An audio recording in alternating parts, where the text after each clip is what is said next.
Thank you all so much. On October 26th, 2009, I woke up from a month-long coma after having undergone a double lung transplant. It's a little crazy. But when I was a little girl, I used to dream about becoming an opera singer. One might think that something like a lung transplant would have gotten in the way of that. But in 2011, I was invited to debut at Lincoln Center. But the thing about lung transplants is they're kind of like chocolates. One is never enough. And this past January, I needed another double lung transplant. And before that, I had been thinking I would write a talk, because I'd been doing a lot of public speaking in addition to my singing. I'd call it From Lung Transplant to Lincoln Center. But somehow calling it From Lung Transplant to Lincoln Center to lung transplant wasn't quite as compelling. So we're going to try to pick up the pieces and tie them up in some sort of neat way.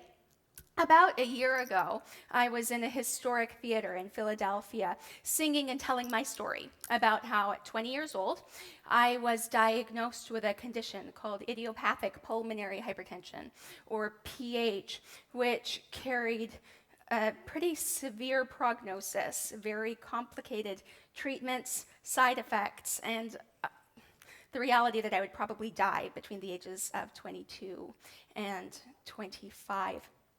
I went to see a top specialist, and she told me I had to stop singing, that it was going to kill me. This was less out of medical fact than it was a fear of the devastating effects of this disease.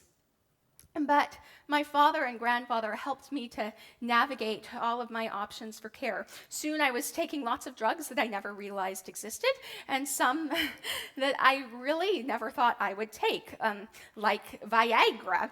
And boys, it doesn't have the same effect on girls as it does on you.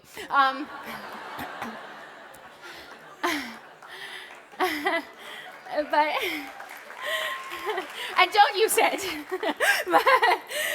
but I kept on singing, and my voice took me to many of the great stages around the world. But when my father and grandfather passed away unexpectedly within 2 months of one another, it sent my health into a downward spiral. And before I really felt ready, I needed a double lung transplant. A match was found, and not a moment too soon. During the 13-and-a-half-hour surgery, I flatlined twice. 40 quarts of blood were infused into my body. And when my surgeon finally got out to talk to my mother, he told her that in his 20-year career, this was the second most challenging surgery he had ever performed, and that it was just too late. It was very unlikely I would survive. For the next 2 weeks, they left my chest open. You could see my oversized heart. It was 3.5 sizes too big, beating inside. I was like the opposite Grinch. And 4.5 weeks later, when I finally emerged from the coma, I was unable to walk, to talk, to eat, to move. I couldn't even breathe. But despite all this, when I opened my eyes and I saw my mother and I realized I was alive, I couldn't help but smile. So I told them this, and I also told them all of these other stories that I learned, that I experienced along the way, and life lessons and interesting things. What I didn't tell them was, as I was speaking to them, I was in the late stages of chronic rejection. My lungs weren't functioning worth beans, and so today, I want to share that story with all of you. In April of 2011, I found out that I had chronic or irreversible rejection of my transplanted, no, not April, earlier than that. Earlier in 2011, that's when I found out. And it was really awful. I went through these, there was this whole period of anger and fear and grief and denial and guilt, but I still had performances to perform. I had a life to live, and so I continued to sing across the country and spread the good word about organ donation. In April, I got a message on Facebook from a big deal producer. I was being invited to debut at Lincoln Center, and this wasn't going to be just any debut. I was going to be headlining with some of my musical heroes, legends in their own right. And so I became incredibly focused on one thing: getting there. I was going back and forth between Cleveland, and my doctors would adjust my medications in hopes that we might slow the progress of the rejection, or the process of the rejection. But in a few months, I couldn't perform basic tasks without the aid of oxygen. By August, walking, even eating, became difficult. I lost 15 pounds from my already thin frame, and I was relisted for transplant. As the performance's date approached, I really couldn't see a way of getting there. I would spend most days in my new but very poorly lit apartment in a corner, just trying to breathe. But inexplicably, I could still sing. So once a day, I'd take off my oxygen, I'd pull myself up in my seat, and I would belt out this aria from La Traviata that I was slated to sing at my debut. I'd finish this resounding E-flat, and then I would crumple back into the heap where I had been and continue my task of breathing for the rest of the day until my husband came home and would carry me to my bed so I could go to sleep. I realized my time on this earth was growing short, and I really didn't see a way of me making it to my performance. I called my doctor. I didn't tell her about the performance. I thought she'd think I was on something. Well, I was on a lot of things, actually. But I told her about my situation sans the performance, and I asked her if there was anything she could do. She said she didn't know, but that I should come in and that she would try to help. The next day, my mother came over with my little brother. He's 15 years old. His name's Zen, and he carried me down the steps from my apartment into the cold October rain in Washington, D.C., and put me in the back seat of the car with my oxygen condenser. As we rolled along and my oxygen condenser hummed along, dusk turned to dark, and I decided that I would be at peace with coming so close to my childhood dream of achieving musical greatness. I realized that it was highly unlikely that I would leave the Cleveland Clinic before I found a match or before I died. We arrived at midnight, and immediately doctors started to administer this crazy cocktail of steroids and antibiotics, and only heaven and my medical professionals know what else. The next morning, we had an unexpected visitor, my appetite, which is really a good thing. And in the next 48 hours, something happened that I really had not anticipated. I didn't get better, but I did improve, and I improved enough that my doctors were talking about discharge. I thought this would probably be the right time to bring up the performance at Lincoln Center that was supposed to happen in like 2.5 days' time. And after careful discussion, my docs decided they would try to get me out in time to make it. We ended up being let out, I think, at 6 o'clock on Monday night, and we knew we had a long drive ahead of us. I had a performance in Philadelphia, the one I was telling you about, the next morning. But what we didn't realize was that construction and the remnants of a tropical storm would make our progress glacial. It was 5 a.m. before we rolled into the hotel, and we got in and collapsed on our beds. Before, I had written the organizers of the conference a little note saying, we kind of just got out of the hospital. It would be really great if I could go later in the afternoon. But the presenters hadn't arrived. So the next morning, I went on bright and early. Before I'd left the hospital, doctors had inserted a semi-permanent IV into my arm, and my little brother was helping me administer this medication every 2 hours that was helping me to live my dream. So we hid it under this bright pink jacket, and I went on. The audience loved it, which was good, and as soon as we were done, we were on to the Big Apple. We arrived at the stage door. I got into the wheelchair, and Zen wheeled me onto stage. I sang my aria, and we went back off to find our dressing room. It was crazy. There were opera stars and famous actors, dancers, and singers everywhere I looked. It was like being in some incredible movie that I really, really didn't want to end because I was worried if it did, it was going to be a terrible tragedy.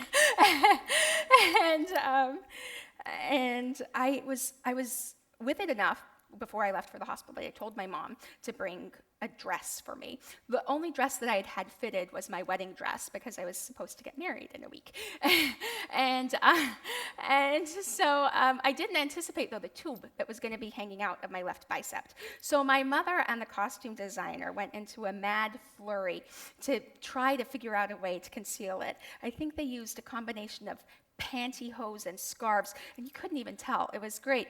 The next night, as I was waiting in the wings to go on, I thought about the previous week and how I knew that it was impossible for me to be in that place. I thought about my childhood dreams of becoming an opera singer and about my father who wasn't with us anymore. I thought about my mother and my family and all of the sacrifices they had made, about the young woman whose lungs I was singing with and that I was rejecting. I thought of all of the people and places that had made this impossible situation possible. I realized it was a miracle. And it wasn't just one. There were 1,001 miracles that had paved this most unlikely of paths. I was making my debut at Lincoln Center. The orchestra began to play. I stood from my wheelchair, walked onto stage, and began to sing. For that moment, the world was more than I could have ever dreamed it could have been. I sang with power and resonance I didn't know that I still possessed. When I was done, the crowd went wild. I did my best to keep it together. I left the stage, and my brother was waiting with the wheelchair. We went back, and tears started to stream down my face because I knew that whether I lived or died, I had lived to share the greatest performance of my life on the greatest stage in the world. This wasn't a dream. This was reality. And whatever the next day held, I would have that. I was so excited. I was like tingling. It might have been my anti-rejection meds. I'm not exactly sure. But I don't really care. It was just so wonderful. But all too soon, the reality of my situation became inescapable. I did get married to my wonderful husband, which was great, but I was one sick cookie, and it didn't seem to matter how sick I was. My transplant score, which they give you, which says whether or not you're going to be transplanted, it just wouldn't go up. I was going back and forth to Cleveland in hopes that it would improve, that it would go up, but it seemed pointless because it was significantly lower than the first time that I had received my transplant. Months went on, and sleeping became terrifying. I couldn't breathe. I'd wake up in the middle of the night in a hot sweat because my lungs simply couldn't expand and contract. On Christmas Eve, 2011, I was medevaced to Cleveland, and I knew when I got there would be lungs. But days passed, and there was nothing. Shortly after the ball dropped on December 31st, 2011, so we were in 2012, I knew something was terribly wrong. I called to my mother and my husband. I told them that I loved them so much, and I loved my family so much, and I would always love them, but my time on earth was done. With that, I was out. Doctors intubated me that night, and I was in and out of consciousness for the next 4 weeks. I remember going to bed one night after they had put me on ECMO, which is the final form of life support, and wondering if I would ever leave the hospital alive. But the next morning, we got a call. It was a miracle. It was a match.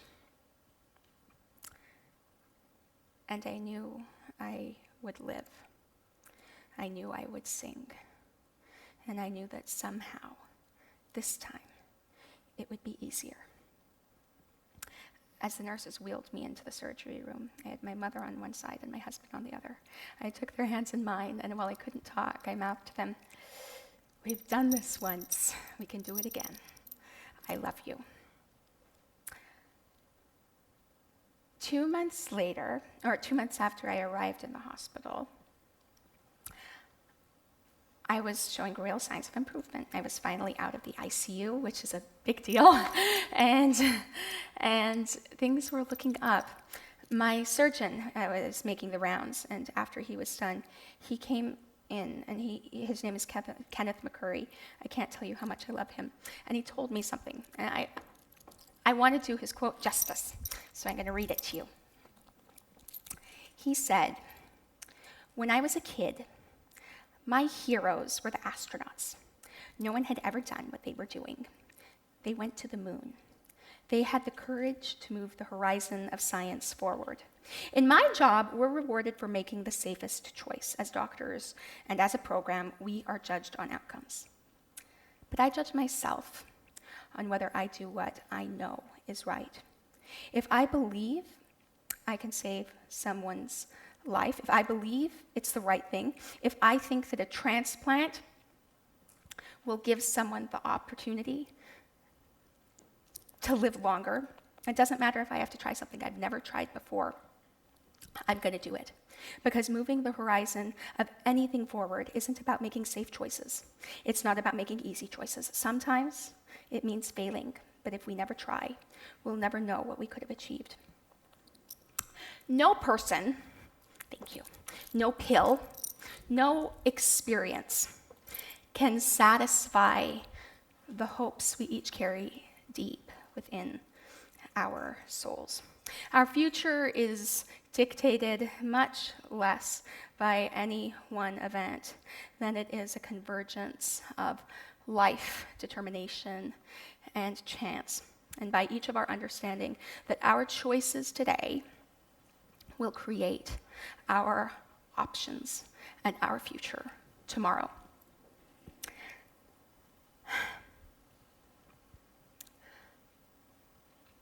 Each of you has the capacity to do more and to accomplish greater things than are in the realm of my comprehension.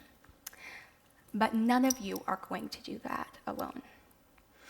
I could have never gotten to or through a lung transplant, let alone to Lincoln Center and back, without the love of a mother for her daughter, the love of a father for his child, the love of a doctor for his craft, the love of an artist for her art, a husband for his wife, siblings for their sister, and a whole bevy of friends, mentors, teachers, and musicians who helped me along the way.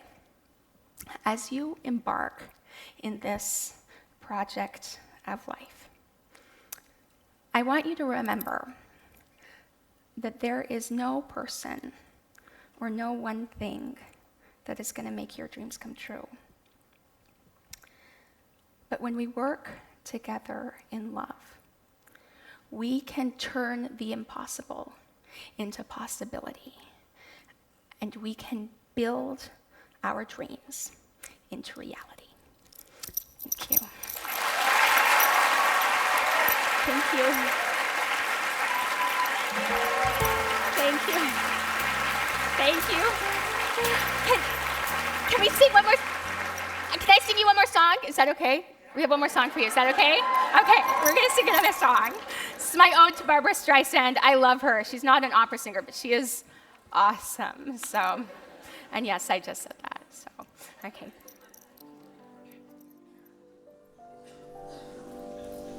Before the parade passes by, I'm gonna go and taste Saturday's high life. Before the parade passes by, I'm gonna get some life back into my life. I'm ready to move out in front. I've had enough of just passing my life with the rest of them, with the best of them.